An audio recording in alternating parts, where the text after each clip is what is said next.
today's world. Primarily, I'm going to be looking at 1920s jazz and onward, and yeah. So one of the major guiding quotes that I've had throughout this entire project is every genre that is born from America has black roots associated with it, from rock and roll to the blues to disco. The fingerprints of black creators are all over what makes American music unique. The main reason why I found this so impactful is this is a relatively new topic to me, and from what I've heard, not a lot of other people have been looking into this topic at this age, at least not as deeply as I've tried to get into it. So figuring out just the bare details of it and figuring about this topic as a whole from this quote has really led me on an inspiring journey as a musician. The main question that I've had throughout this research project is, how has spiritual and gospel music shaped modern music and helped preserve aspects of African culture?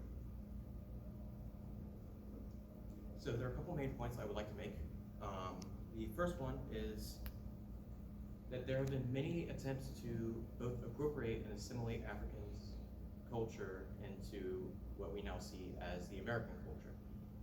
This came in the form of slave owners literally breaking the instruments sometimes of enslaved people who made them, and they also segregated Western and African musical concepts from each other. Another major point is that playing music was used as a form of communication, and therefore was sometimes a literal matter of life or death for these people. And it was very important to have at least the bare minimal musical skills to interpret what others are saying and to be able to communicate with others. The last major point is that it has affected many of the modern major music concepts, or the major modern musical concepts that we see today. The couple of little things about the cultural appropriation side of things. The first recording of jazz was done by a group of white musicians, not by African American musicians who were people who really created the genre. Another thing is that, as I said, there was an attempt to segregate Western and African musical ideals by people who were in power at the time. And also people who were in power also attempted to dismantle the access that people had to music and their ability to communicate with others through music.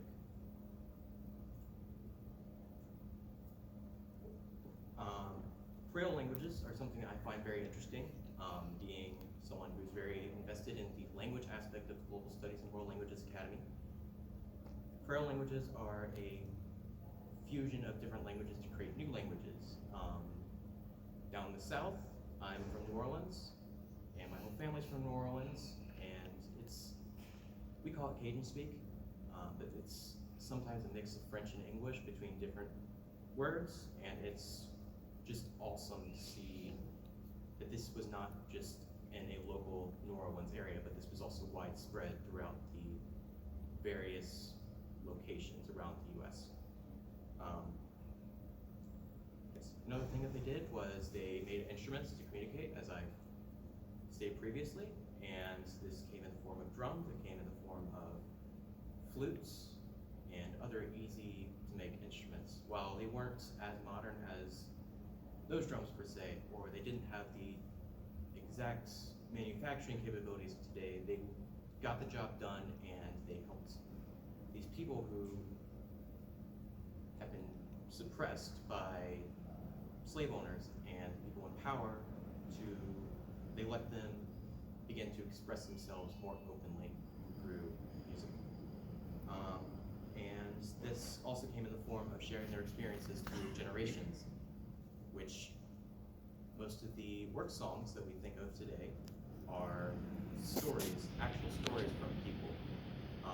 One of the most popular examples I can think of off the top of my head is House of the Rising Sun. It's the story of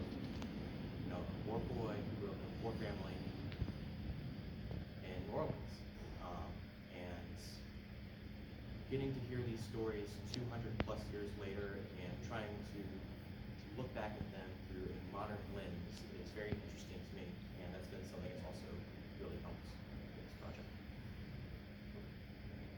And what I find the most interesting is the fusion of Western and African musical concepts. There's a lot of really cool things that have come out of this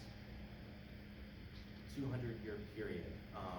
One of the major things that I have seen, and one of the things that I enjoy the most, is the expansion of Western diatonic scales.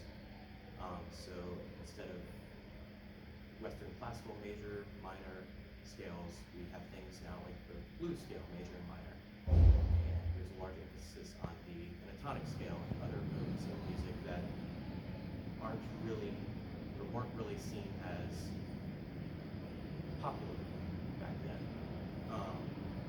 Call and response, while it is a staple of sea shanties, like the Wellerman, really came into its true form after the antebellum period, after the slaves were freed from being enslaved by the Southerners. And this has really helped to, this is expanded into modern music where we have people like Taylor Swift who use call and response very commonly in their music, or most other modern artists also use this aspect of music too. They are responsible for the creation of early jazz, which was this fusion of Western and African musical ideals. And it really helped them to create an ethnic identity rather than being suppressed by people who were in power, as I said, and they've really come into their own through their own expression through music. And giving them this opportunity to express themselves has led to some great musicians throughout the years. These are a couple of my favorites. Lead Belly was in charge of multiple songs. One of the most famous adaptations of one of his songs is Black Betty by Ram Jam, which is one of my personal favorites. Satchmo, Louis Armstrong, he did What a Wonderful World. Miles Davis, he was really the beginning of the jazz fusion era. He was in charge of that, and he helped to create what we see now as jazz and split it off from being mostly swing stuff. He was in charge of So What, and yeah. Charlie Bird Parker, one of his major pieces was Donna Lee. And Jimi Hendrix is very famous for Purple Haze, as well as being an inspiration to many modern musicians that are still touring today. And one that I feel doesn't get mentioned too much, at least not as much as these other people, is Ella Fitzgerald, who was the first African American person to win the Grammy, which I think is amazing. And this happened in 1953, and I think we should have more of that. I think we should have more diversity to this. So today I have a small group with me. You guys want to say hi? We're going to be playing Swing Low, Sweet Chariot. It's a gospel song from the South. It was created in Oklahoma by Wallace Willis, who was a slave who wanted his other people that he knew to be free as well. So something really cool about this song in particular is that it had encoded messages for them. For example, the Band of Angels was the people who were going to come help set them free. The river was the Ohio River at the time. And Swing Low, Sweet Chariot is a very spiritual song in general and has a